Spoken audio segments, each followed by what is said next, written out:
Hi friends, welcome to ஜென்டாக் channel. இன்றைக்கி நம்ம என்ன பார்க்க போகிறோம் அப்படின்னா, முட்டையை வச்சு ஒரு 2 ரெசிபி பார்க்க போகிறோம். ஃபஸ்ட்டு வந்து முட்டையை வச்சு ஆம்லேட் ரெசிபி தான். இன்றைக்கி அது கூட முருங்கைக்கீரை சேர்க்க போகிறோம். முருங்கைக்கீரை, வெங்காயம், வத்தல் இந்த 3 சேர்த்துருக்கேன்.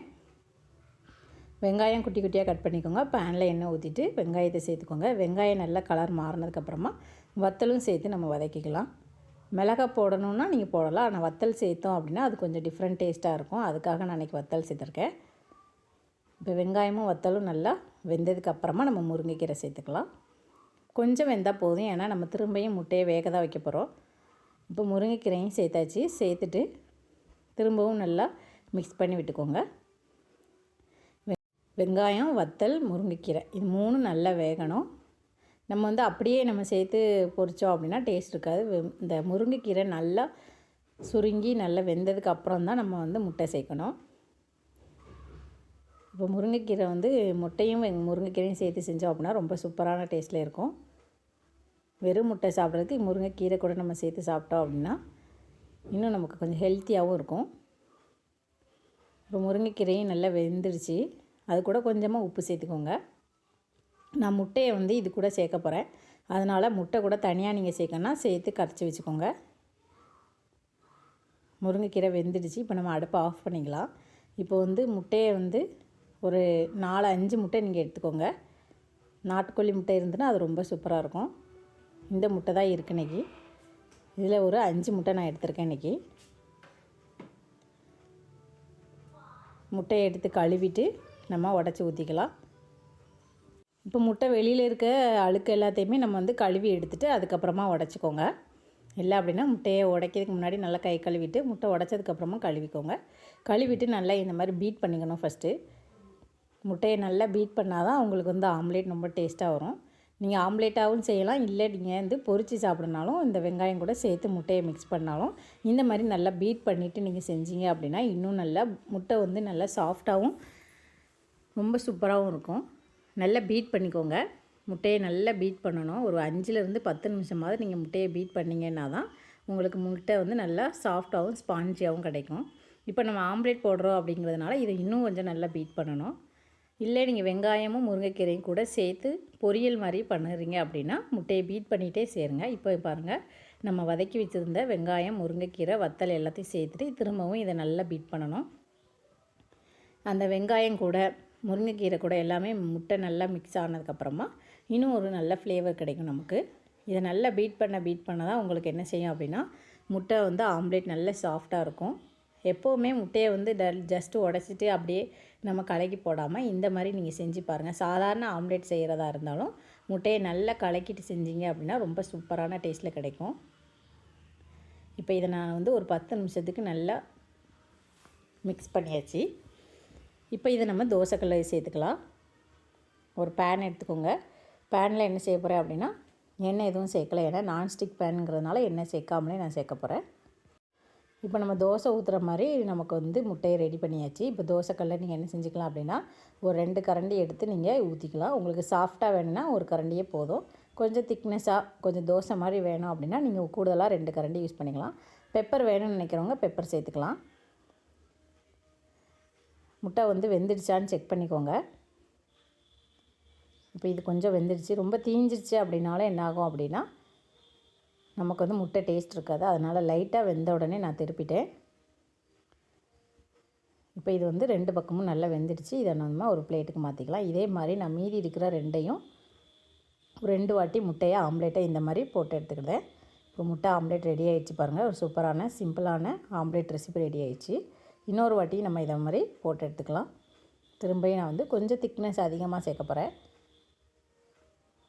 முருங்கைக்கீரை சேர்த்துருக்கோம் அப்படிங்கிறதுனால அந்த முட்டை வந்து செம டேஸ்ட்டாக இருக்கும்.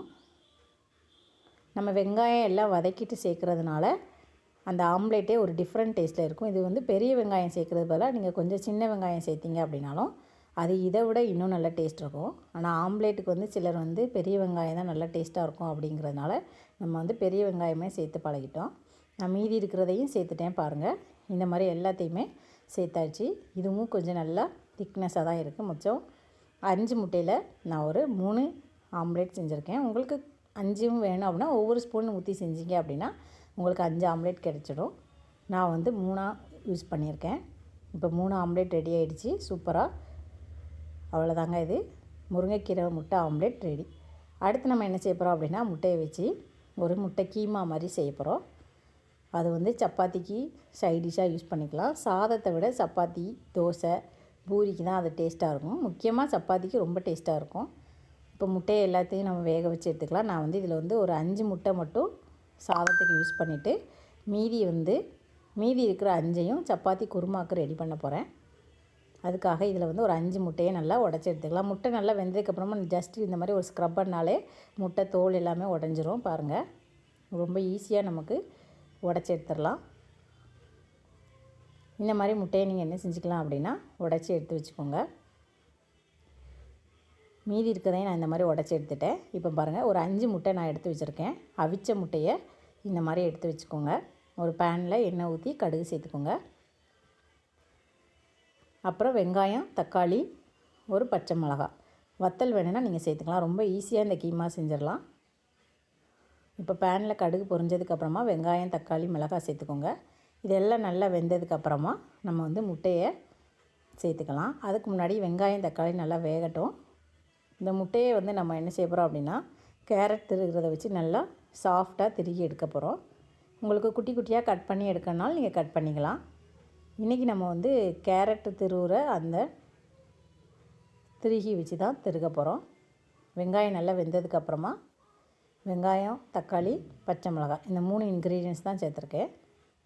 நான் வந்து இந்த பாக்ஸ் தான் யூஸ் பண்ண போகிறேன். இதில் மேலே வந்து நான் வந்து எக்கை வந்து இந்த மாதிரி கிரேட் பண்ணேன் அப்படின்னா அந்த பாக்ஸு கீழே ஸ்டோர் ஆகிடும். அதனால் நான் இந்த பாக்ஸ் யூஸ் பண்ணியிருக்கேன். உங்கள்கிட்ட எது இருந்தாலும் நீங்கள் யூஸ் பண்ணிக்கலாம். இந்த மாதிரி முட்டையை கிரேட் பண்ணுறத வச்சு நீங்கள் கிரேட் பண்ணி எடுத்துக்கோங்க.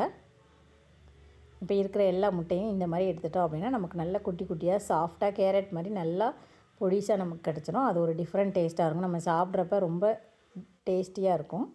இப்போ இருக்கிற எல்லா முட்டையும் நான் என்ன செய்ய போகிறேன் அப்படின்னா இந்த மாதிரி கிரேட் பண்ணி எடுக்க போகிறேன். இந்த மாதிரி இருக்கிற எல்லா முட்டையும் கிரேட் பண்ணிவிட்டு அதுக்கு முன்னாடி அந்த வெங்காயமும், தக்காளியும், பச்சை மிளகாய் எல்லாம் வெந்துடுச்சு அப்படின்னா அந்த வேகிற டயத்தில் நீங்கள் என்ன செஞ்சுக்கலாம் அப்படின்னா இதை நல்லா கிரேட் பண்ணி எடுத்துக்கலாம். பாருங்கள், இதை வந்து நான் ஒரு 5 முட்டையுமே இந்த மாதிரி கிரேட் பண்ணி எடுத்தாச்சு. பாருங்கள் எவ்வளோ சூப்பராக நூடுல்ஸ் மாதிரி நமக்கு கிடச்சிருக்கும். அதுவும் அந்த ஒயிட்டாக இருக்கிறது எல்லாமே ரொம்ப சூப்பராக இருக்கும். நீங்கள் இந்த மாதிரி ஒரு வாட்டி ட்ரை பண்ணி பாருங்கள். இப்போ இது ரெடி ஆகிடுச்சு. இதை நம்ம என்ன செய்ய போகிறோம் அப்படின்னா அந்த வெங்காயம், தக்காளி, பச்சை மிளகா கூட இதை சேர்த்துற வேண்டியதான் டேரெக்டாக. அவிச்ச முட்டையை தான் நம்ம இதை வந்து இந்த மாதிரி செஞ்சோம் அப்படின்னா இன்னும் டேஸ்ட் இருக்கும். இந்த வெங்காயம், தக்காளி, பச்சை மிளகா கூட நான் என்ன சேர்க்க போகிறேன் அப்படின்னா கொஞ்சம் உப்பு, அதுக்கு அடுத்தமாக மட்டன் மசாலா பொடி ஒரு 2லேருந்து 3 டேபிள் ஸ்பூன் சேர்க்க போகிறேன். உங்களுக்கு வேறு கரம் மசாலா சேர்க்கணுன்னு விருப்பம் இருந்தால் நீங்கள் சேர்த்துக்கலாம். ஆனால் நான் வந்து வெறும் மட்டன் மசாலா தான் சேர்க்க போகிறேன். மட்டன் மசாலா சேர்த்திங்க அப்படின்னா ரொம்ப சூப்பரான டேஸ்ட்டாக இருக்கும். எதனால் அப்படின்னா நான் சப்பாத்திக்கு தான் யூஸ் பண்ண போகிறேன். அதனால் மட்டன் மசாலா சேர்த்துருக்கேன். மட்டன் மசாலா சேர்த்துட்டு அதுக்கப்புறமா நம்ம என்ன செஞ்சுருக்கலாம் அப்படின்னா கிரேட் பண்ணி வச்சுருக்க அந்த முட்டையை சேர்த்துக்கலாம். கொஞ்சமாக மஞ்சள் பொடி, கலருக்காக நம்ம மஞ்சள் பொடி சேர்த்துருக்கோம். இப்போ நம்ம வெங்காயம், தக்காளி, பச்சை மிளகாய், மட்டன் மசாலா, மஞ்சள் பொடி இதெல்லாம் சேர்த்தாச்சு. சேர்த்துட்டு நல்லா மிக்ஸ் பண்ணியாச்சு. இப்போ இது கூட நம்ம ஏற்கனவே கிரேட் பண்ணி ரெடியாக வச்சுருக்கிற அவிச்ச முட்டையை நம்ம கிரேட் பண்ணியிருக்கோம். அதை இது கூட சேர்த்துக்கலாம். ஒரு சூப்பரான கீமா ரெசிபி ரெடி ஆகிடுச்சு. இதை நல்லா மிக்ஸ் பண்ணி விட்டுட்டு அடுப்பை ஆஃப் பண்ணிக்கலாம். இல்லை அடுப்பை ஆஃப் பண்ணிட்டனாலும் நீங்கள் மிக்ஸ் பண்ணலாம். ரொம்ப சூப்பராக இருக்கும். இது வந்து கண்டிப்பாக சப்பாத்திக்கு ட்ரை பண்ணி பாருங்கள், வேறு லெவலில் இருக்கும். சாதத்துக்கு அந்தளவுக்கு டேஸ்ட் கொஞ்சம் கம்மியாக தான் இருக்கும். ஏன்னா முட்டை வந்து கொஞ்சம் அதிகமாக இருக்குது அப்படிங்கிறதுனால. சாதம் கூட நம்ம சாப்பிடும்போது முட்டையை அவிச்சு இல்லை பொரித்து சாப்பிட்டோம்னா தான் நல்லாயிருக்கும். இந்த மாதிரி நல்லா கிரேட் பண்ணிட்டோம் அப்படின்னா அதில் கொஞ்சம் ஸ்மெல் வரும். அப்படிங்கிறதுனால நம்ம வந்து சப்பாத்தி, பூரிக்கு நீங்கள் இந்த மாதிரி ட்ரை பண்ணிங்க அப்படின்னா நீங்கள் தாராளமாக கொடுக்கலாம்.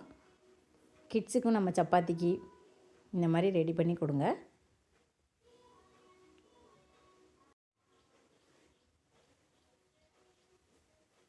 சப்பாத்திக்கு இந்த ரெசிபி சூப்பராக இருக்கும். நீங்களும் ட்ரை பண்ணி பாருங்கள். இன்றைக்கி நம்ம 2 ரெசிபி பார்த்துருக்கோம். முட்டை கீமா ரெசிப்பியும் முட்டை ஆம்லேட் ரெசிப்பியும் பார்த்துருக்கோம். இந்த வீடியோ பிடிச்சிருந்தால் லைக் பண்ணுங்கள், ஷேர் பண்ணுங்கள், மறக்காமல் சப்ஸ்கிரைப் பண்ணுங்கள். தேங்க்யூ.